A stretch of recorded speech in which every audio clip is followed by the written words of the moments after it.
Thank you. This is one of those times where I realize I should have done my homework a little bit more, because I actually went to school in Cambridge, so I've been to movies at the Cambridge, at the Coolidge Corner Theater, so this is really cool. So I'm very excited about that. I'm very excited about this entire opportunity. This is, I believe the last time I was talking about a movie in front of an audience was The Martian. It was still good beverage, but a little bit more humor. And I see a few people in the audience who will recognize my Starbase speed tag. So I'm your science ambassador for this evening. And this movie, Radium Girls, the subtitle Price of Progress, is something that I take very, very to heart as a cautionary tale. It's actually, it's based on a very true story. The names in the movie have been changed a little bit. If you want more details, there's actually a companion book that includes more of this. And one of the other reasons why I wanted to talk about this is that I am a fan of the history of technology, and it's very often that we don't understand how our technologies got to the places that they are, and I think this is a really, really excellent case here. We're even starting with, this is an old radium dial watch that was given away to a top performing member of the Chevrolet Corporation in 1927. It's now on display at the Oak Ridge National Labs, which has a lot of fame for other aspects in our nuclear history. But one of the things that is really particular about this, remember that the people who made these watches and the people who wore these watches when they first came out didn't really understand that they were putting highly radioactive substances against their skin for long periods of time. And that's one of the things that we need to understand. When you think about the movie starting out a century ago, it's really hard to sort of think about all of that. A little bit more about me. I'm the director of the Group Performance Environments Research Lab, or Grouper. Our core research efforts are looking at how, no, stop that.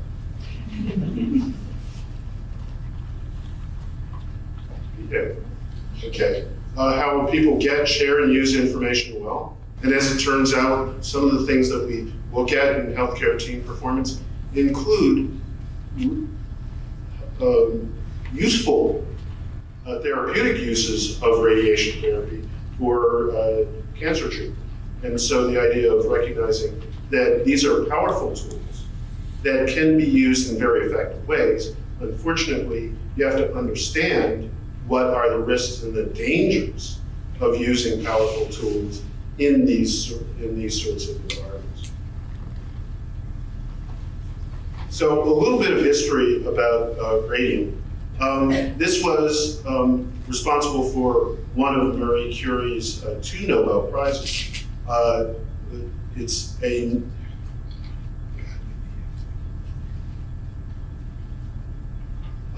discovered in 1898, and so it's considered one of the most radioactive naturally occurring substances.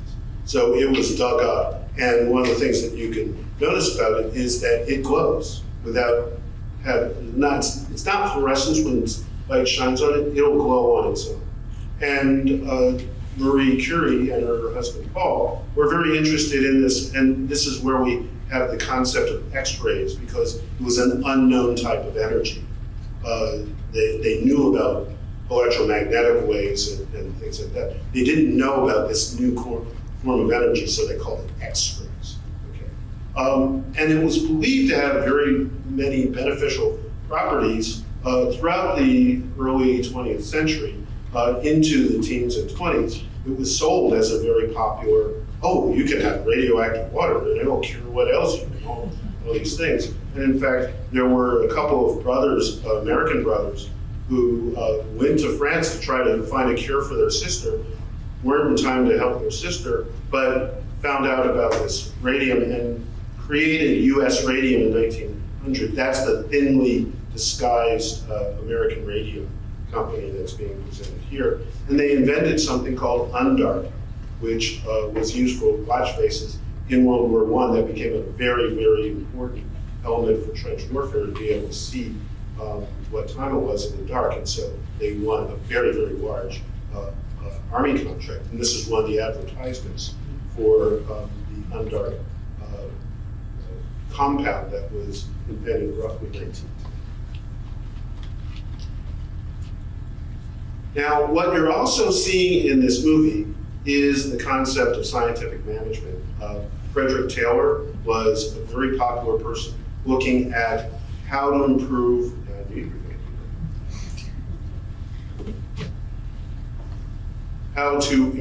interactions between managers and workers and the difference between piece rate and daily salary. You'll see a lot of that management issue in the film. Another sort of titan of scientific management, Frank and Lillian Gilbreth, and if you've ever watched Cheaper by the Dozen or something like that, that's a sort of humorous fictionalization of their lives. They were very, very interested in searching for the one best way and improving the performance of any production process. After Frank died, in Montclair, New Jersey, less than 5 miles from Orange. So it's extremely unlikely that the radium dial painter would not have been affected by the Gilbert's work on the one best way. Because we actually mentioned that in the story about what is the more productive way to get more watch dials painted. You'll see that roughly about 34, 30 if you're keeping track.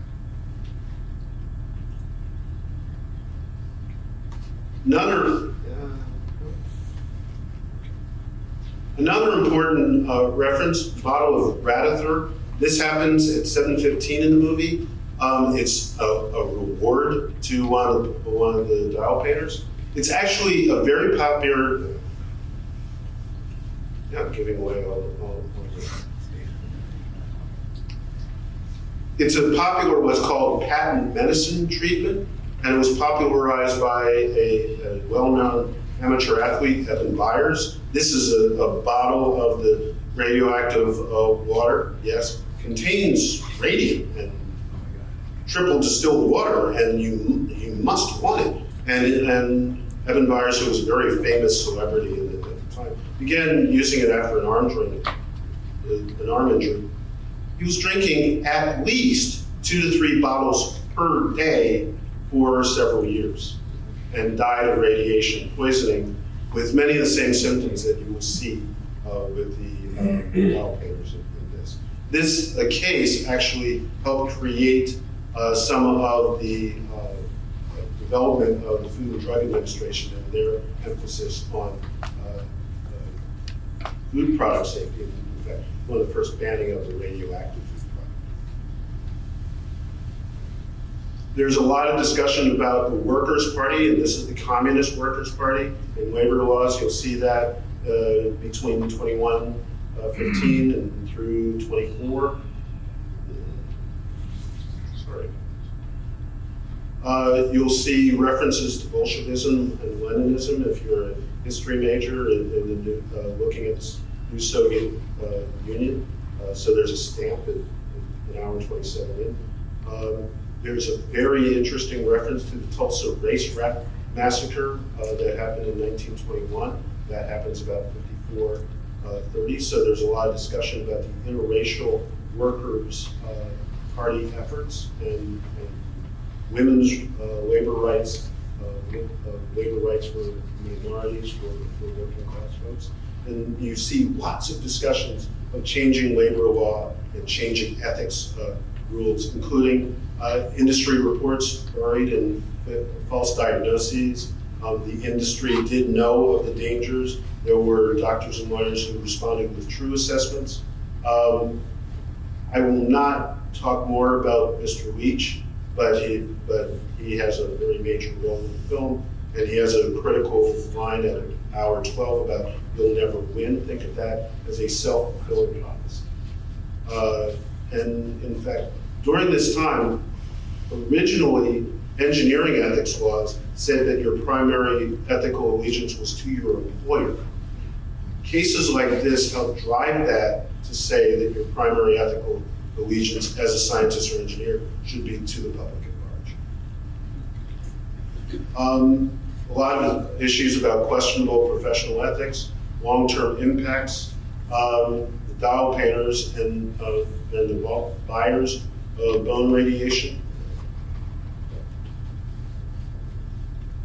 They are still dangerously radioactive to the bones a century later, are still, as we would say, too hot to touch. So the radium undark was designated as an industrial toxin. You see some of the forerunner discussions of OSHA, the Nuclear Regulatory Commission, and the Environmental Protection Agency referenced in here. And then, oddly enough, Radium Girls story, this is not the first presentation of this. There was a comedy in 1930 and a musical in the 1950s. How you turn this into a comedy, I'm not sure. But in fact, there was another documentary in 1987 called Radium City, and it focused more on the Ottawa, Illinois workers. What we'll be seeing here is much more focused on the Orange, New Jersey workers. Let's see if I can all the way through this. I just mentioned that. For some of you, like Abby, who might be a continuity nerd, I did say they only really emphasize the Orange, New Jersey facility. There's a brief mention of the Illinois Watch in about an hour and 26. And one of the biggest continuity errors that some people always look for, it's the wrong flag. Okay, and they do it twice. An hour and 24 seconds, an hour 9 and 23 seconds. They're showing 50-star flags. And continuity nerds really get upset about that. I'm warning you now. I have to admit that's not the most disturbing thing. And the production company, you'll see in the credits, is RA88. That's the atomic number of radium. And the executive producer, Lily Tomlin, had something to do with worker and manager responsibility. So thank you very much. I want you to appreciate the movie. I can't say enjoy, but it is very educational and very, very informative. And it's something that I think is important to take away from this as an understanding of the role of the public, but mostly the role of technologists in science and technology policy. So thank you very much.